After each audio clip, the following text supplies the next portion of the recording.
இவர்களுக்கு அந்த மிதுனத்தில் காற்று தத்துவத்தில் இருக்கிறதுனால சிந்தனை என்பது பல மடங்கு வேகமாக இருக்குது. சிந்திக்கக்கூடிய திறனுடைய ஆற்றல் என்பது யாரும் யூகிக்க முடியாத அளவுக்கு தனித்திறமையோடு இருக்குது.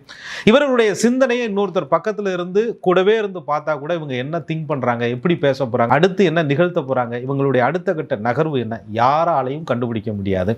ஏன்னு சொன்னால் ஒரே நேரத்தில் சனப்பொழுதுல 100 யோசனை இவர்களுடைய புத்திக்கு வந்து போகும். 100 யோசனையை செயல்படுத்துவதற்கு தகுந்த திட்டங்களும் இவர்களிடத்துல வந்து போகும்.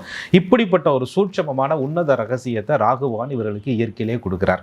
ஸோ ராகு அப்படின்னு சொன்னாலே பிரம்மாண்டம் அப்படின்னு பேரு. இவர்களுடைய கற்பனை என்பது பிரம்மாண்டம், இவர்களுடைய தொழில் என்பது பிரம்மாண்டம், இவர்களுடைய வாழ்க்கை என்பது பிரம்மாண்டம், இவர்களுடைய லட்சியம் என்பது பிரம்மாண்டம். இவர்களுக்கு ரொம்ப ஈஸியாக, ரொம்ப கம்மியாக, ரொம்ப ஸ்லோபமாக ஒரு விஷயத்தை அடைகிறது அவர்களுக்கு பிடிக்காது. எண்ணங்கள் உயர்வாக இருக்கும், செயல்படுத்தும் விதம் தெளிவாக இருக்கும். தன்னுடைய எண்ணத்தையும் செயல்படுத்தும் அந்த விதத்திற்காகவும் எவ்வளவு கற்றுக்க முடியுமோ, எவ்வளவு திறமைகளை உள்வாங்க முடியுமோ அவ்வளவு திறமைகளை உள்வாங்கக்கூடிய ஒரு குணம் இவர்களுக்கு இருக்கும்.